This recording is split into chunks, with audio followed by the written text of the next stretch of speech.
Hello, I'm Liam and this is the tour of my allotment for the 1st of August. It includes a review of everything I've been getting up to in July. I go step by step through the beds here to show what's growing, and I also describe what I plan to do, or hopefully will be able to do on the beds over the next few weeks. Below the video in the description are the contents of the video, so that's a way, if you've already watched the video and want to go back to see a particular section, you can find the quick links to that particular section below, or if you simply want to see what's included in the video, that's the best way of doing it. Please visit my website to see all the content that's available, and for more videos like this, please subscribe to my YouTube channel. So I'll start the tour of the allotment now and show you exactly what's been going on. Walking inside the Polytunnel. Now the first thing I should say about the Polytunnel is just how hot it gets inside here. I have a thermometer here and it may be possible to see, but the maximum has been almost 52 degrees. It's currently almost 28 degrees now, and the minimum temperature of 7 degrees. Last couple of nights have been relatively cold. The temperatures are high despite the door of the Polytunnel constantly being left open day and night. And at the other end of the Polytunnel there is a false door which has got a plastic lower section and a mesh above it. But even with all that ventilation, it's very difficult to keep the temperatures any lower. What that means is that the leaves of the plants, let's find a good example here.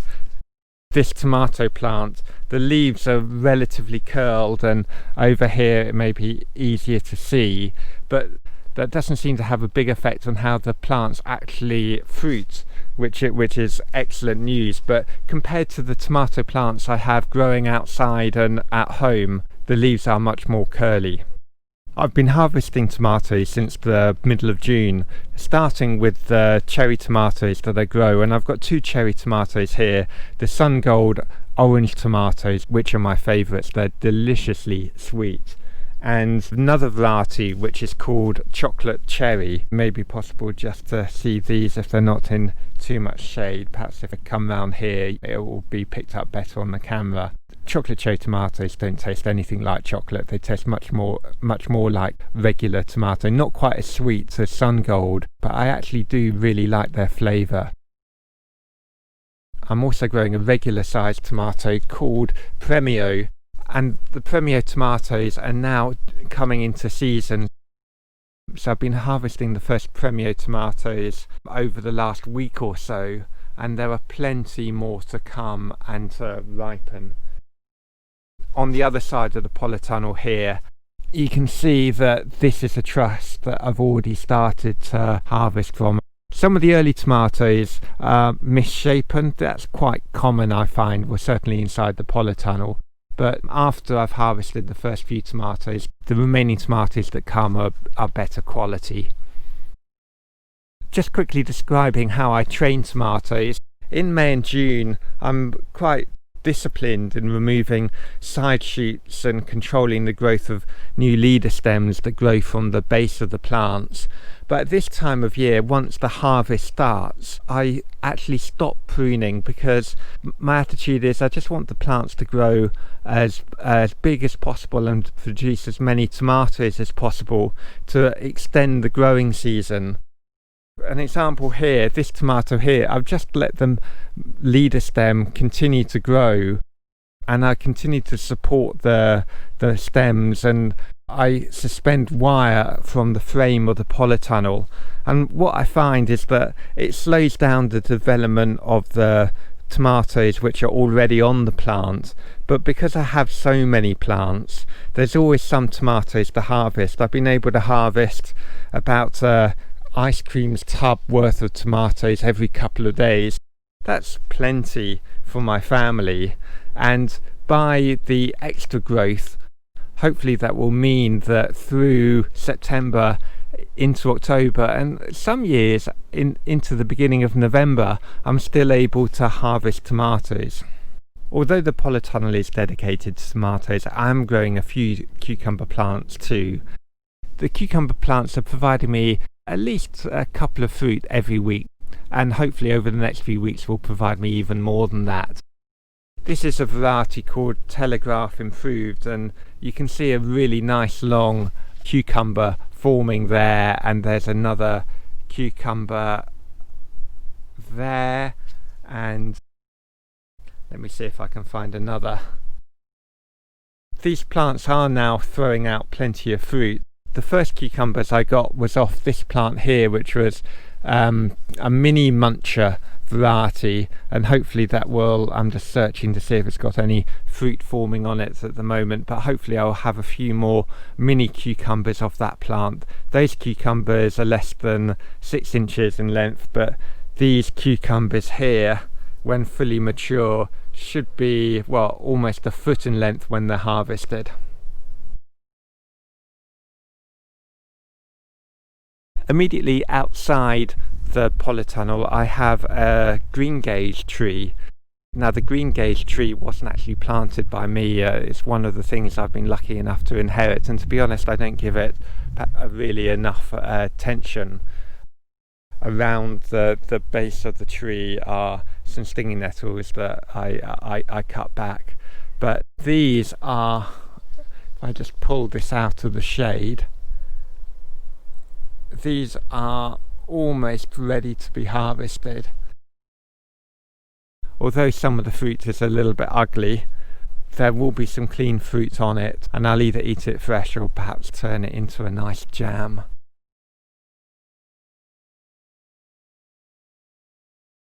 Then the other side of the polytunnel door is this globe artichoke plant, which is enormous. I need to stand right back here just to show the height of it. It must be almost 12 feet high, and it produces these gorgeous purple flowers. I'll just show these now. I hope these are coming out well on the camera because they are absolutely stunning. And the display is made all the more dramatic because it's so high and there are so many flowers on it. So I'll just try and get a little closer.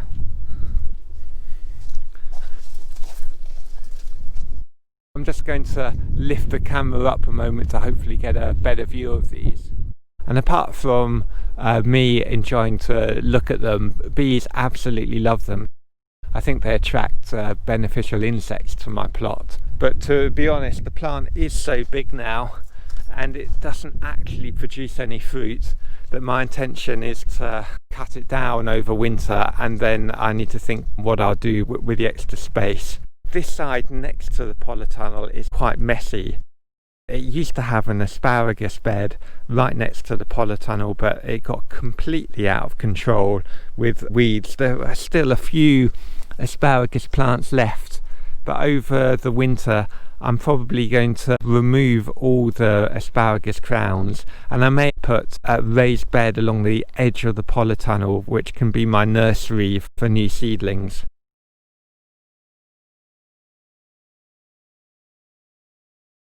The other plant that you can see is an enormous squash. It's a winter squash variety called Crown Prince. It's actually not as big or anywhere near as big as another Crown Prince plant that I'll show you later, but it's nicely using the space between my polytunnel and what is meant to be my raspberry row, but is actually a mishmash of a number of different plants at the moment. This squash plant is doing excellently covering the space, and I'll quickly show how big the fruit are on the plant. Underneath this leaf here, if I can just get this into the light, this fruit here is easily larger than the palm of my hand and will end up almost the size of a football. Probably best described as kind of pumpkin size, to be honest. And there are a number of fruit forming on this plant. I don't prune out the fruit to concentrate the energy. What I find is that the plant will naturally do that. I'll end up with as many fruits as the plant is able to provide.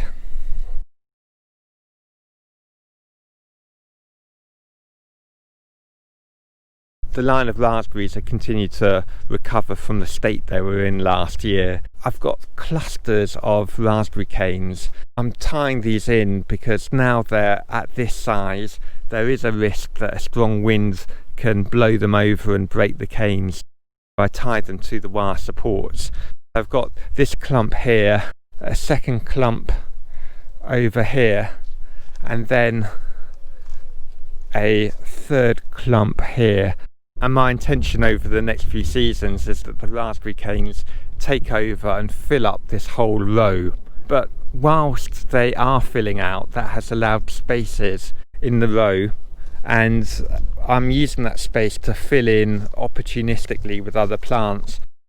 The first plant is this winter squash that I have already shown, but I also have some runner beans which are growing nicely. These are ones that I planted just a couple of weeks ago, but I have some more mature runner beans here which I am tying to the supports that I originally created for the raspberries, and I've created a quick fix to extend the height of the canes that support the runner beans just by tying some wire around a little extension pole, and I've done that on both sides here. Then I ran some wire between the canes and tied twine, or dropped twine from the wire, and the runner beans are climbing nicely up the twine. And I've already had a few meals off these plants already, but if I just step down here, it's possible to see the bean pods that are developing, and I'm hopeful that this and the smaller runner bean plants that I've shown there will provide me quite a few meals over the next few weeks.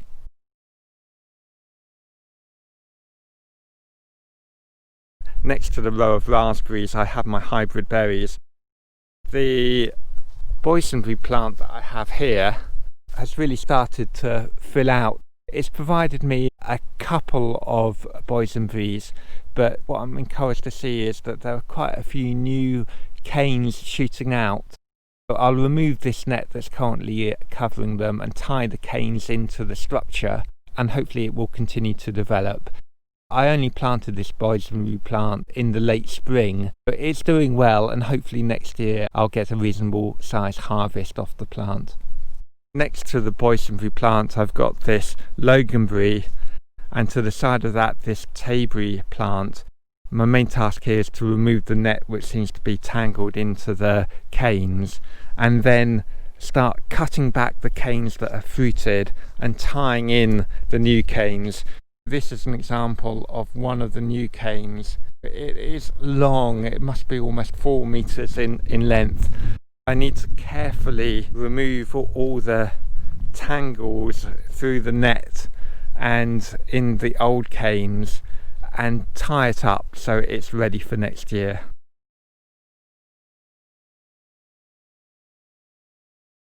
The fruit cage is next to the hybrid berries. I'll just walk to the front of the fruit cage to show this a little bit better. The bushes inside the fruit cage have all peaked. I've harvested the fruit off them. I had loads, tubs and tubs worth of gooseberries off the bushes in here, and a good amount of red currants and some black currants too. This is the first year of having the fruit cage, and really the investment has made a huge difference. I've literally gone from almost zero to one of the best harvests I've ever had, thanks to the fruit cage. But what happened at the end of the fruiting season is that some of the fruit started to fall onto the ground cover fabric, and I think the smell of the fallen fruit was too much for the wildlife to resist. Whether it was squirrels, and I think most probably it was actually rats, they started to bite their way through the netting. I put reinforcements around the base of the fruit cage, so I reinforced the netting around the base of the fruit cage, and they even ended up biting through that as well. I've been researching my options. My plan is to put some wire mesh around the base of the fruit cage so that it simply can't be bitten through by an animal. So the mesh will be about 1 meter high around the whole perimeter of the fruit cage, and above the wire mesh I'll put some chicken wire of a fairly tight mesh. so it's still possible for pollinating insects to get inside, but too small for any animals to squeeze through.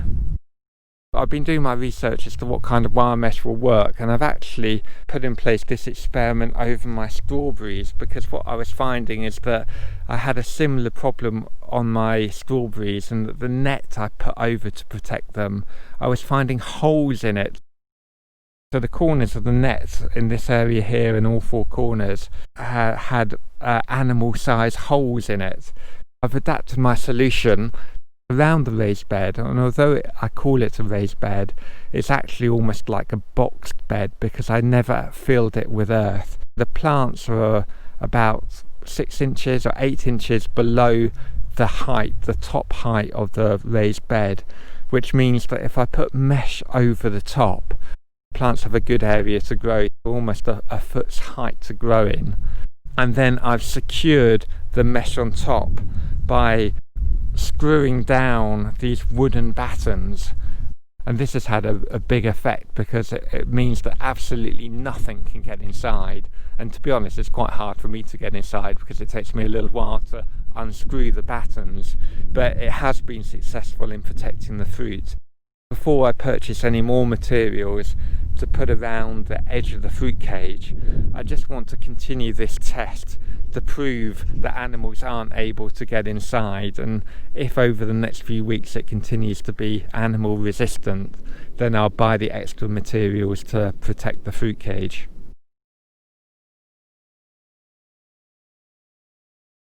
For me, growing dahlias are one of the highlights of the summer, and immediately next to the fruit cage I have what I call the rhubarb bed, but as the rhubarb was only planted this year, there's still plenty of space either side of it to plant additional crops. I took the opportunity and planted a couple of dahlia tubers, and they have now really come into season. There's a gorgeous display of dahlias here, and I've been using them as cut flowers, so I've taken a few cut flowers home just to decorate the house. And there are plenty of buds that are yet to flower. These plants clearly are enjoying life here, and I think one of the reasons they are is that the ants haven't found them and there's no black fly issues. Nothing to stop a stunning display of flowers. The rhubarb plant itself is doing wonderfully. It's possible to see the size of it here. It's amazing really how a palm-sized crown can produce such a big plant in a small amount of time. The rhubarb plant is broadening nicely, and over time I hope will fill up the whole bed. But next to the rhubarb plant is a small row of potatoes, and one of the potatoes has already gone over right at the end there. Shortly I'll be digging that up and hopefully bringing home my first harvest of potatoes. At the far end of the fruit cage I had this empty space where I planted an apple tree, and like the rhubarb I planted the apple tree in the spring, and if I just get a little closer to it, it's possible to see that there are apples forming on the tree, and I hope by the end of August, perhaps September, to be harvesting the apples. At least I'll have the opportunity to see what they taste like. But really the big thing here is the squash plant, the winter squash plant, and I'll step back here just really to show it in all its glory. This is one plant.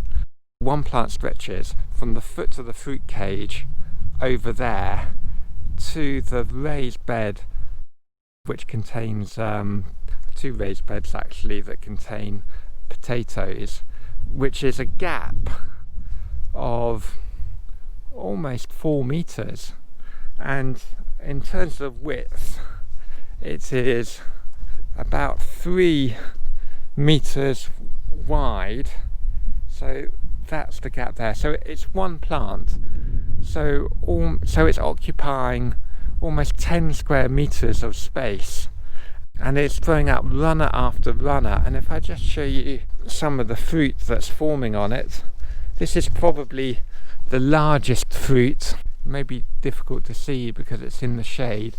Perhaps I'll try and lift it up. Oh, well, I've turned it over. Maybe easier to see now. So that's one fruit, which is larger than the size of my hand, and there are fruit all over this plant. There must be 10 large fruits already on the plant, and many more to come. I'll try and leave as much of the stem on as possible. I think I'll remove this leaf first, and then take it from the top there. Right, and hopefully I'll be able to lift this up with one hand. Oh, it's quite heavy. And there we go, the first Crown Prince winter squash, the first one of the season. It's a really good size. I would say 8 or 9 inches across and 4 or 5 inches high. And I can feel by the weight of it just how much flesh is in there. It must be a good kg, and possibly 2.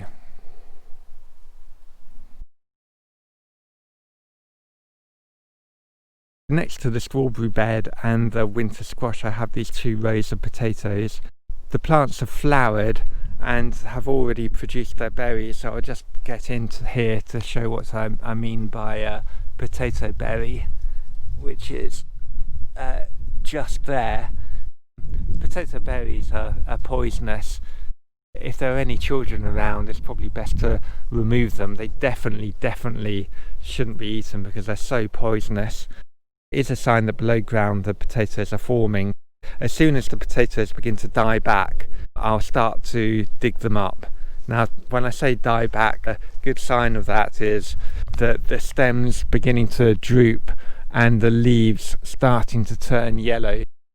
That's already happening on this plant, and there are plenty of berries that have already formed, so that plant is pretty near to be harvested.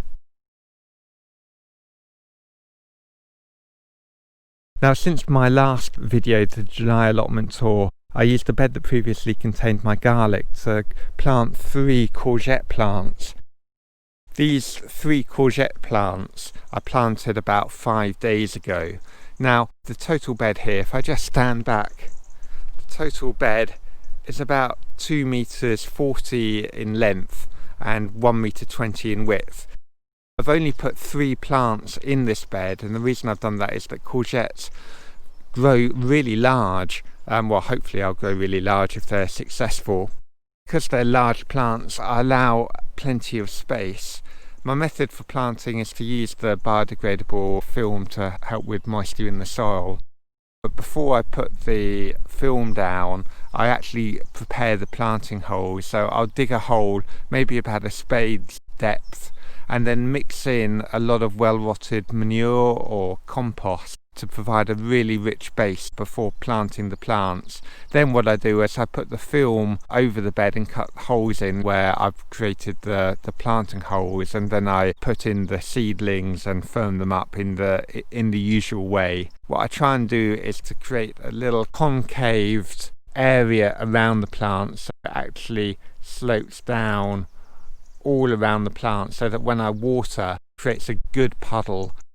It means that the water is channeled into the plant roots.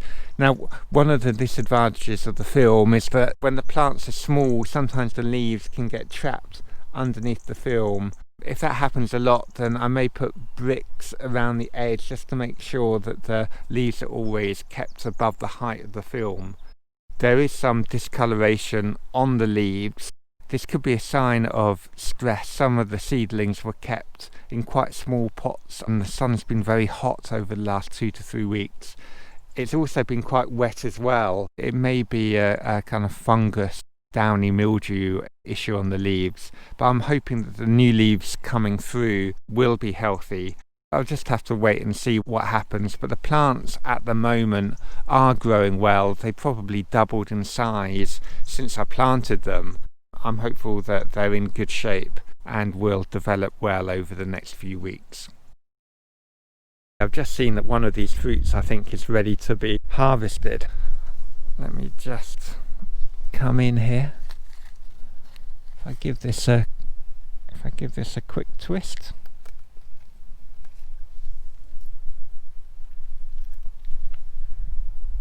So that's great. That's my first courgette of the year.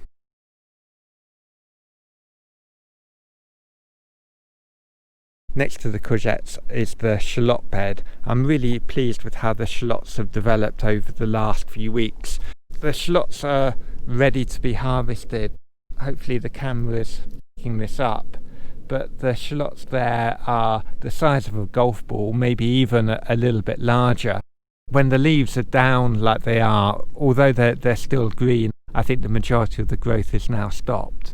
And one of the advantages of harvesting the shallots will be that I'll get to use the bed for something else. And although it's the end of July, beginning of August, my attention is turning now to how I'll use the beds in the autumn and for early spring. I've been planting some cabbage and broccoli, and I plan to sow some perpetual spinach and spring greens, and I need somewhere on the plot to grow them. I'm germinating my winter vegetable seeds at home because it's more convenient, but the challenge I find germinating here is that there are plenty of slugs and snails in the garden that eat the seedlings. I'm trying a new technique which I'm calling plant in blankets. What I'm doing is using some fleece cut to the size of the pot and then securing the fleece round the edges using soft wire. I find soft wire is better than twine and better than a stiff wire because it's so easy to use.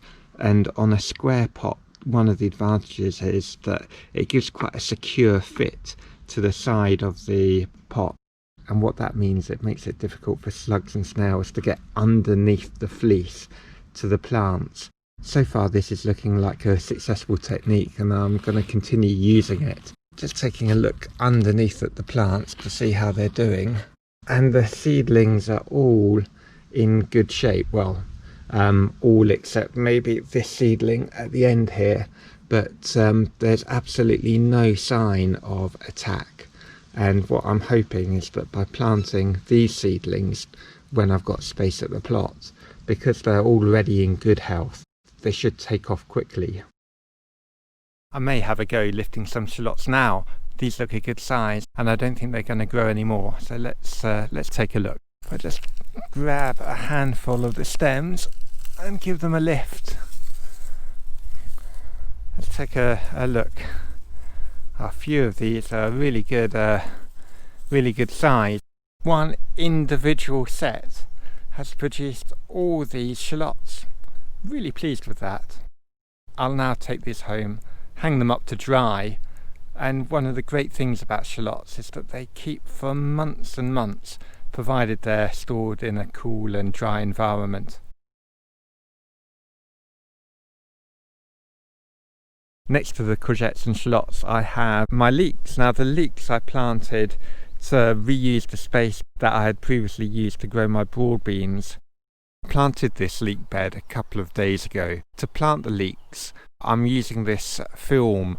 I've got very dry soil here, and this film, it's biodegradable film, hopefully will keep the moisture in the soil, which will help the leeks develop. But from my perspective, it should reduce the amount of weeding I need to do, which is really the main advantage of using it. To plant the leek seedlings, I just take my garden trowel, turn it upside down, push it through the holes I've already cut into the film till the depth of the blade, so about 6 inches in depth, and then I take the leek seedlings and drop them into the hole.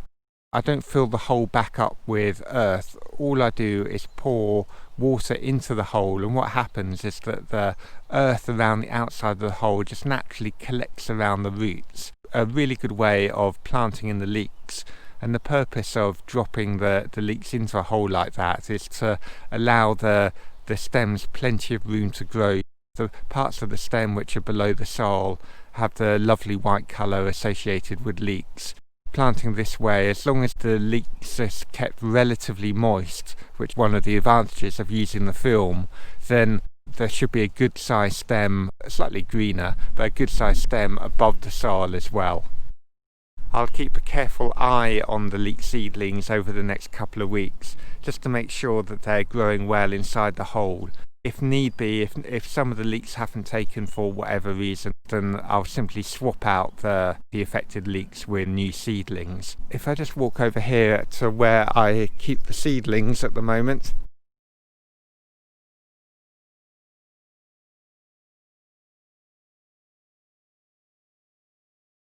I just use one of these planters to plant the seedlings. I think I sowed the seed at some point during April. To plant the seedlings, all I did was put my fingers right down underneath the plants to make sure that I release a good amount of root. Roots are fairly tolerant of being handled in this way. And you can see there I've actually got a couple of plants coming up. What I do is just shake off the earth and drop them into the holes pretty much the way they are. Too much earth actually stops the seedlings finding their way to the bottom of the hole. What I may do is just remove that amount of earth there, but a little bit of earth actually provides some weight, so when it drops into the hole it finds its way to the bottom of the hole. And I'm really pleased with how these are doing now. Hopefully this is being picked up nicely on the camera, but I have 4 rows in this bed, which is 120 centimeters wide by about 2.5 meters long. 4 rows means 40 plants in total, and I've planted them at this time of year, hoping that they'll mature over the autumn, but my plan is actually to harvest them in early spring next year. Leeks are quite a slow maturing plant, but one of the advantages of growing them is that they provide a harvest when little else will be available on the plot.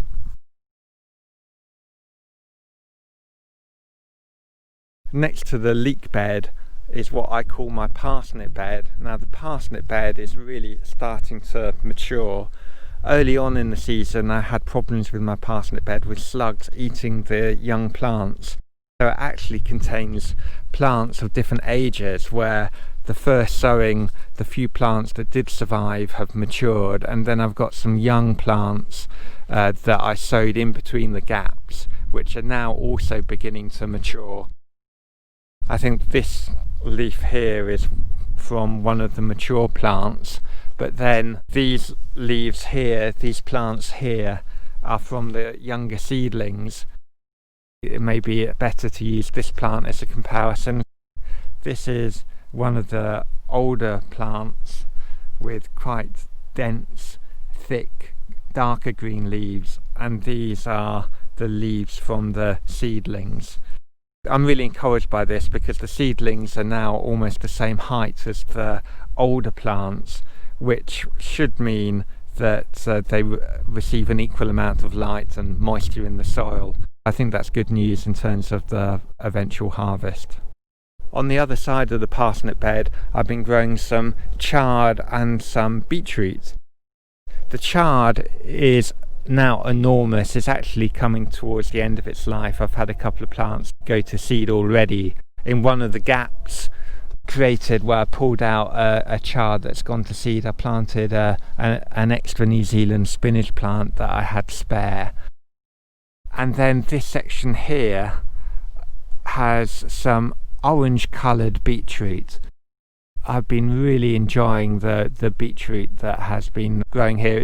Obviously it's quite an unusual colour. The big advantage of orange beetroot is that it doesn't stain your hands and your clothes or the chopping board when you cut them, and they're a good flavour too. That's a variety I hope to grow again.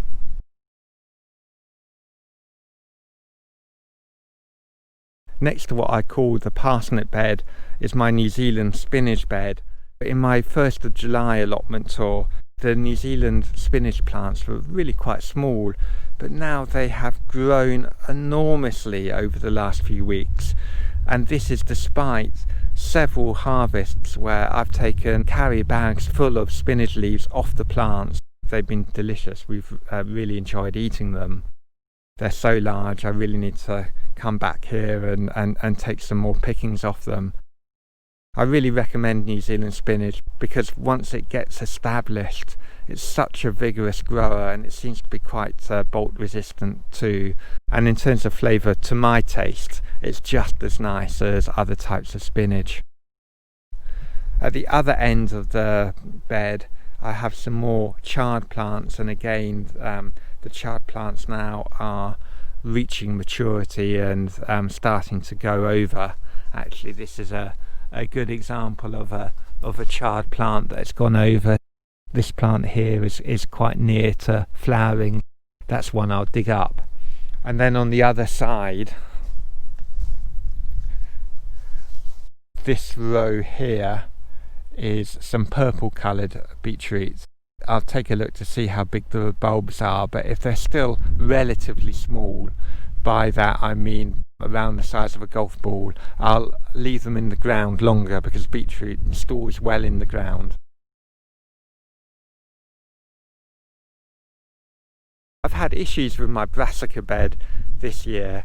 Slugs were eating the plants, and a few times these kale plants at the front of the bed have almost been destroyed by slug attack, but by persisting and hunting down the slugs and removing them, these plants have now fully recovered and they are providing me with plenty of leaves. I keep them covered with butterfly netting to stop a caterpillar attack. But I'm really pleased with how these plants are doing because it's exactly how I like them, in just having them around so I can come down and pick a few leaves and take them home for dinner. At the other end of the bed, I have a few cauliflower plants which are starting to grow nice and large. There is evidence of either caterpillar or slug attack. Now, even though these plants are covered by butterfly netting, I've still had to release a butterfly or two that has got inside the netting. To be honest, I don't know how they get inside, but the netting provides protection, but it's not 100% protection. I hope these plants will continue to harvest. I've also planted in some of the gaps some cabbage plants. The seedlings haven't taken off yet, so I'll just have to see what happens with those seedlings. This bed has been successful. It's already started to provide me with a harvest, but it's also been a challenge. Not all the plants have done as well as I would have liked, and because I've had pest problems in the bed, it has certainly slowed down the harvest.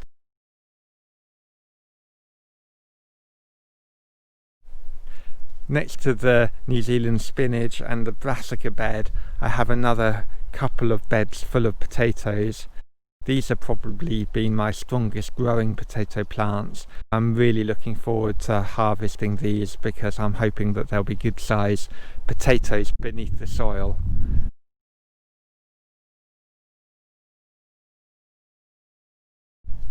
And at the far end of the plot, I have my blueberry bushes, which still are covered with some netting. I have been really pleased with the amount of blueberries I've been able to harvest this year. It has been a big success, and I think the main reason for this success, apart from the good weather, is that I really secured the base of the net by lining them with these bricks that I had left over, and at the end there was some spare pieces of quite heavy wood as well. No birds have been able to get underneath the netting, and what I need to do now is remove the netting just to preserve the net, to stop any holes forming in it, and put away the bricks. And then these bushes hopefully will produce a dramatic display of autumn colour because their leaves turn a glorious orangey red colour, so that's something to look forward to in September or possibly October.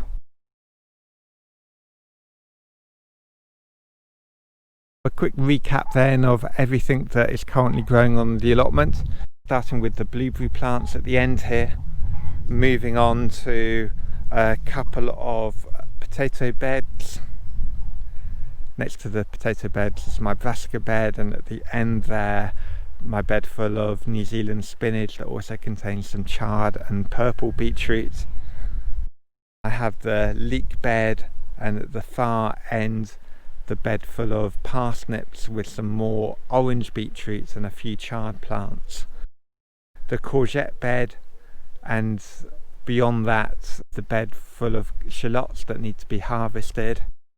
A couple more beds of potato. My strawberry bed, which is now protected by the thick steel mesh. Beyond that, at the far end, is the winter squash plant, which has taken over that space and surrounded the apple tree that is still popping up between its leaves. I have my rhubarb bed, which also contains a couple of dahlia plants and another small row of potatoes. The fruit cage that contains my gooseberry bushes and currant plants that have already fruited.